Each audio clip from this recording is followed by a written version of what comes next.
sooner than a lot of y'all probably thought. So, I had a good idea last night. Unfortunately, I did get copyright struck for a video from long ago that had a book in it, and it's gone. So if you look for it, it's not there. But I got copyright struck, so I was thinking, I don't want to show another book. So this is going to be random facts I think I know. I'm pretty sure they are true.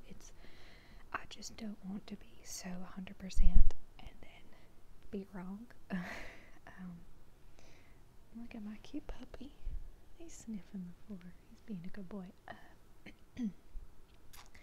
So these are not 100. Oh my goodness.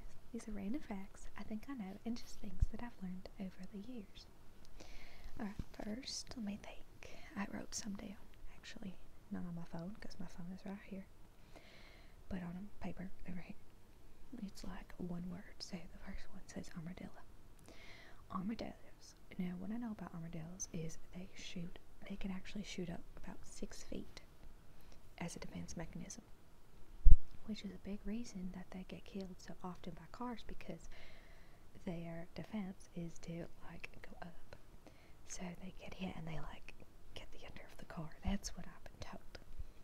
I'm sorry, that's a sad one, but, like, that's their defense mechanism. They're also nocturnal and they burrow. So armadillos, I don't know if everyone's seen them before. They're little armored-looking creatures. Don't bother anybody. Ernest Hemingway really liked cats, as did Freddie Mercury. Well, Freddie Mercury liked a lot of animals. I actually haven't seen the new movie with him. I just know he liked animals. But Ernest Hemingway, I've been to his house. That is now a museum, I love museums. Down in Key West, Florida. And there are a lot of 6-toed cats there, like fingers. Toes, because he had a lot of cats, and I think they're now called unofficially Hemingway cats if there's a cat with 6 toes or whatnot, because he had so many, and now I believe there's about 50 cats just like roaming around the grounds that live there. It's their home. They're like descendants of the first cats, I'm quite sure, that he had long ago. So I thought that was really cool. When I went there as a little girl. Let's see, I'm trying to think of things I learned while traveling too. Poland is the most religious country in Europe, from what I was told. It also, going there, it really does seem like it, and the countries nearby. I haven't been to Germany, but when I went to Sweden and Denmark, it was so different, religious-wise. And most people in Poland are some kind of Catholicism or Orthodox Christian. The smallest country would be in Europe would be the Vatican City, which is beautiful. It's more like a city-state. Italy has 2 small city-states, which are San Marino, which is more north of Italy, and it's not Italy. It's just its own city-state or country, and then the Vatican City. Let's see, more country stuff. 2007 is when Kosovo was recognized as a country and became official out of Serbia, I believe. It's like the southern part.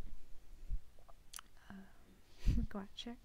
Even though it's like a lot of countries, like how Israel wasn't a country until the 40s, until it was recognized.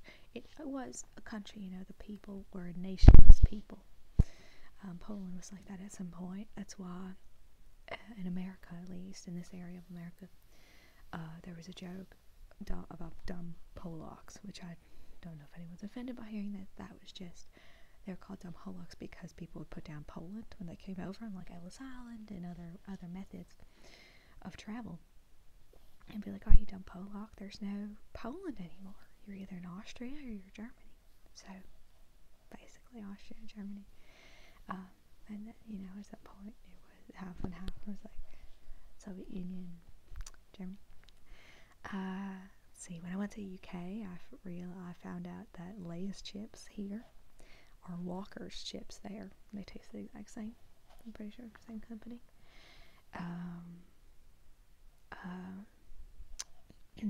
Arkansas.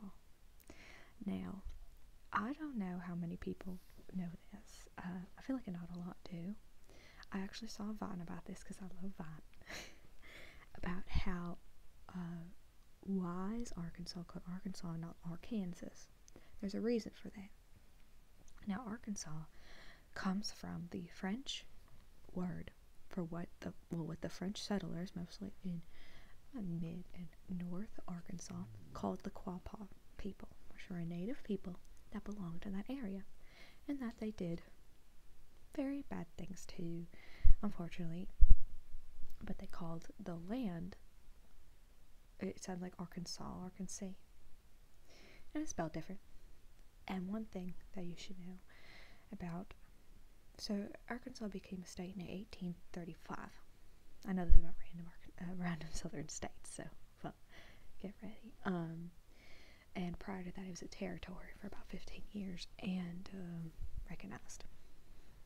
And it was spelled many different ways, but it was always Arkansas, and a lot of times it was spelled with a W at the end, because that makes sense in the English translation of the word. But the French had their own way of spelling it. But it comes from the French word quapa. Now, why it was spelled with an S at the end this is the story. I learned this in a Civil War class. I took several.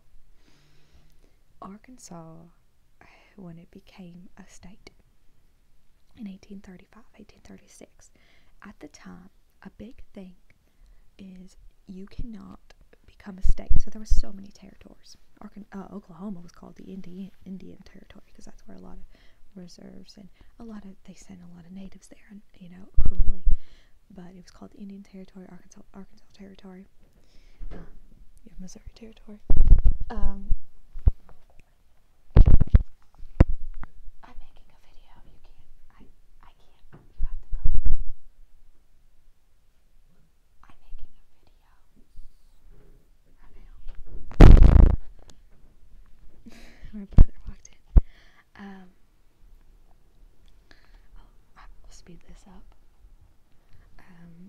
So Arkansas. So what happened was, if you were a slave state, you had to come in with a free state so that there could be an equal and even distribution of power within the country. So Arkansas came in with Michigan, which was a free state, and they needed to decide a governor. There were two governors candidates. A lot at the time, a lot going on. It was almost like family. It wasn't just because you were a good candidate and stuff like that. It was really silly. But that's just how it was. There's one governor who wanted it spelled with a W and one with an S at the end. And the one with the S at the end won.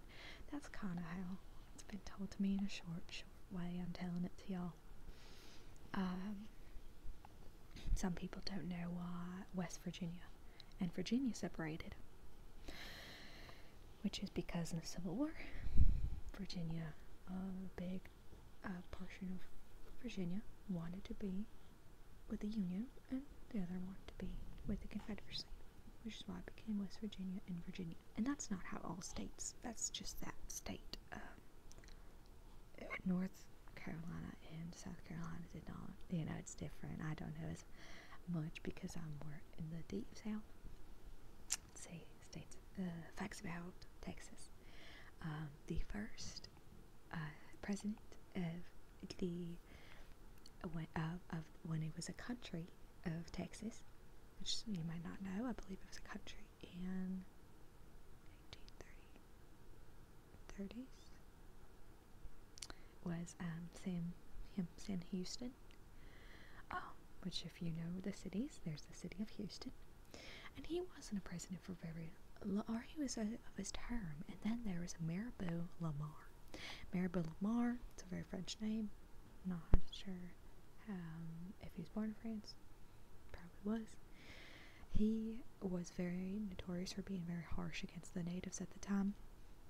The Comanche were a very feared native people, which they very unjustly. I don't like talking about all the natives. I took several native classes. Doesn't mean I'm an expert whatsoever. I visit a lot of places. We actually had like a trip going down the Trail of Tears across the country. It's just so terrible what they did. But anyway, he was very notorious for being extremely harsh about like almost eliminating them. And then after his term, Sam Houston came back. His term might have been cut short, actually. Let's see. The Bowie knife, if you know what the Bowie knife is, it's a very big knife, was actually not made by Daniel Bowie, or Daniel Bowie. It was made by a man. Oh my gosh. It was made by a man in Old Washington, Arkansas.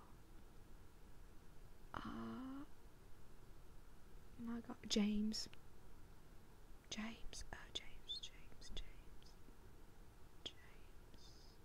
Oh my gosh, see, this is the problem. It was not made. It was made by another man. It was commissioned and designed by Daniel Bowie. David Bowie. More facts.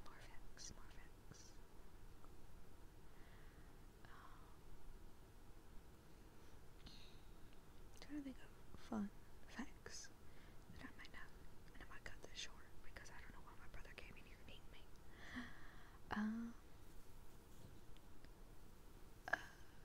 New Jersey was the last state to give up slavery prior to the Civil War, and they still had a clause that if you were over, I believe it was 25, you still had to be a slave until the end of your term, which was when you died. So the last slave in New Jersey died, I believe, in 1864. This is all about, I take a lot of history classes. Let me think of other things. Unrelated. It's just my experience really shape what I know. Is the problem. The Marines. Let's see. The Marines started. They formed in Ton Tavern in Philadelphia on November 10th, 1775.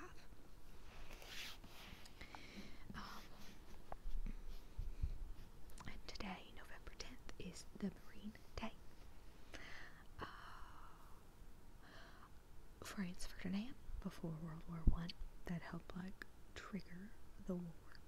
Franz Ferdinand, very high aristocrat, he was murdered on June 28th, 1914. My dates, I'm really good with names and faces and birthdays, but sometimes dates.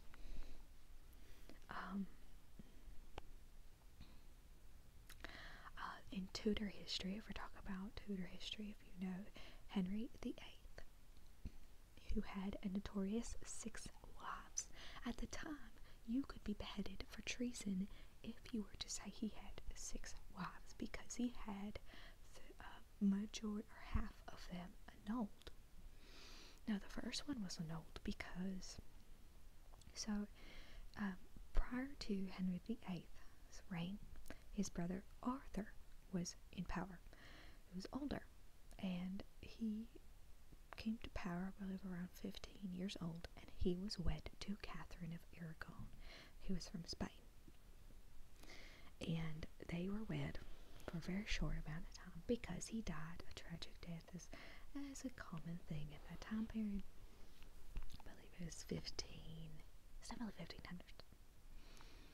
But Catherine of Aragon wanted to remain queen. She loved being queen.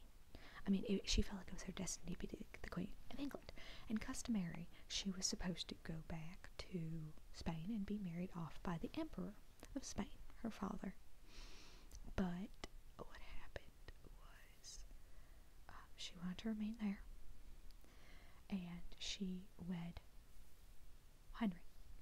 Now, at the time, Tudor law stated, and this might sound similar to another ASMR video because I did research off of another video by ASMR for you because she's just fantastic.